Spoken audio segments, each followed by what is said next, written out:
Kung hindi ka ba naman bangag, kung hindi ba naman makitid ang utak mo.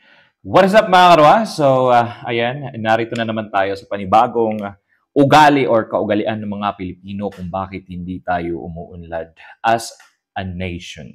Diba? Pero bago yan, sasagutin ko muna yung comment nung isa dun sa previous video ko kasi sabi niya, hindi naman daw galing sa taxes yung kinuhang pondo galing sa PhilHealth.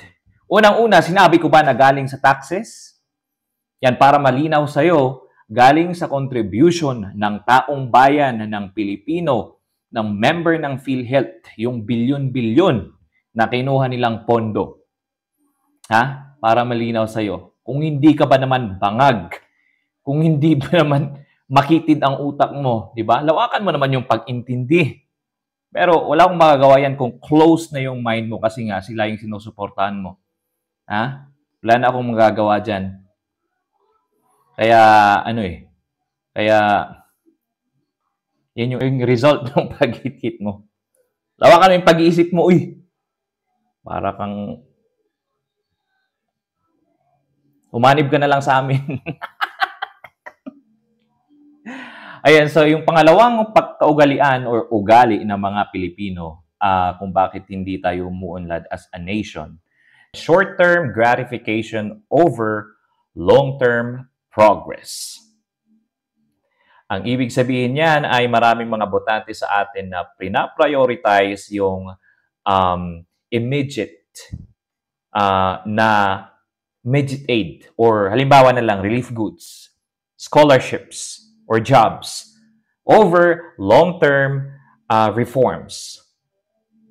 Diba yung mga politicians ini-exploit nila yung mga tao by giving incentives during elections or yung campaign, rather than focusing sa sustainable economic policies. So, suportahan nila yung politiko na nagbigay ng pansamantalang tulong sa kanila. 'Di ba?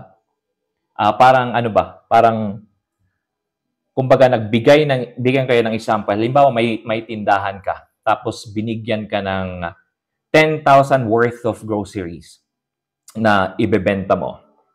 Tapos binoto mo siya. After how many months or after a year, for example. At tumaas yung presyo ng mga bilihin. Ngayon, hindi ka na makabili ng ibebenta mo kasi ang mahal-mahal na.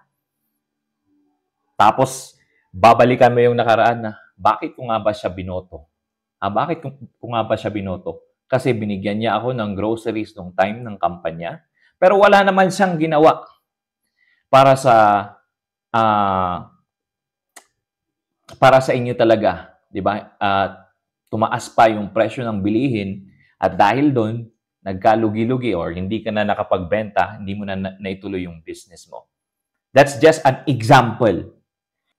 Parang pinagpapalit natin yung long-term na dapat matamasa natin as a nation, as taong bayan ng Pilipinas, yung long-term na magandang epekto ng leadership. Pinagpapalit natin sa pansamantalang kaligayahan or pansamantalang pansamantalang assistance. So isa pa palang example, halimbawa prinamisan yung barangay nyo na pagagawan ng kalsada. Ginawa yung kalsada pero hindi naman tinapos. Ginawa yung kalsada pero substandard naman. Madaling masira, madaming crack-crack. 'Di ba? Yun yung mga pangako, yun yung mga temporary na kasiyahan or kaligayahan na hindi naman nila sinusustain or kulang-kulang naman yung mga pangako. Hindi na ba tayo natuto na lagi na lang kapag may eleksyon, maraming mga pangako pero napapako naman? Kaya kailangan talaga nating check yung track record nila.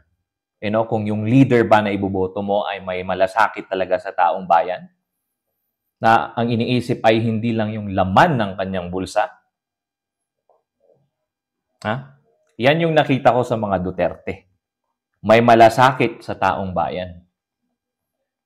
Siyempre, kung iboboto rin natin yung mga lineup nila, walang kokontra sa kung ano man ang plano nila, di ba? Ganun naman yan eh. Dapat kung yung leader natin, dapat kasama niya talaga, kakampi niya talaga yung officials ng gobyerno. Katulad na lang halimbawa sa Pasig City, di ba? Si Mayor Vic Soto. Ay, Vic Soto. Ano pangalan niya? Vico Soto. Di ba? Sabi niya noong una, mahirap talaga. Mahirap talaga kasi nga siya yung una na parang nag-end ng corruption sa Pasig. Siyempre, yung ibang mga officials doon na inabutan niya, nung nanalo siya ay hindi sila nag-a-agree sa gusto niyang pagbabago. Pero eventually, nakakuha siya ng mga kakampi. Ngayon, di ba, sikat na si Mayor Soto sa Pasig. At hindi lang sa Pasig, sa buong Pilipinas. Actually, siya, kung hindi siya magbabago at siguro mag-aral pa siya, mag-improve pa siya sa politics, para makapag-lead siya ng bansa. At itong mayor ng Baguio, si Mayor Magalong, kasi kinakalaban niya yung mga corrupt. At wala siyang takot. Silang dalawa, in the future, hopefully, kung tatakbo sila sa national na posisyon, senador halimbawa, presidente, vice president, I'll go with them. Wag lang silang magbago. So balik tayo dun sa pinagpapalit natin yung pansamantalang kaligayahan or pansamantalang tulong sa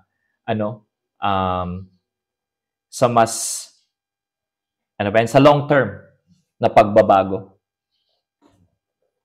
Ganyan naman tayo eh, 'di ba? Feeling ko dapat nating baguhin 'yan, hindi lang para sa sarili natin,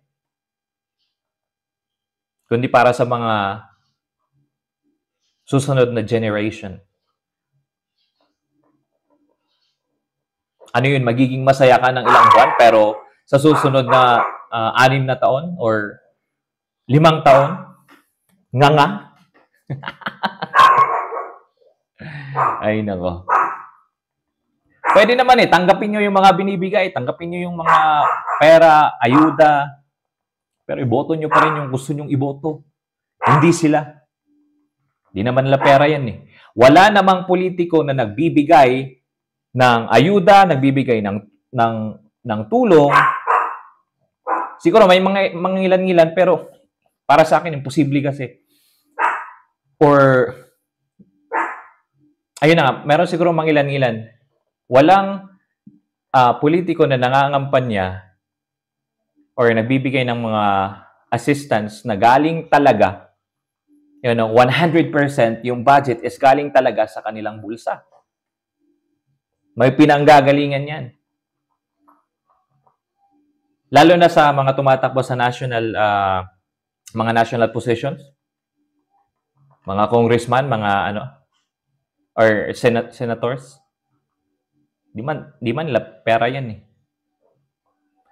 Sa milyon-milyon nagagastusin mo sa kampanya, hindi mo naman yan mababawi sa sahod mo lang. So bakit mo pagagawin, di ba?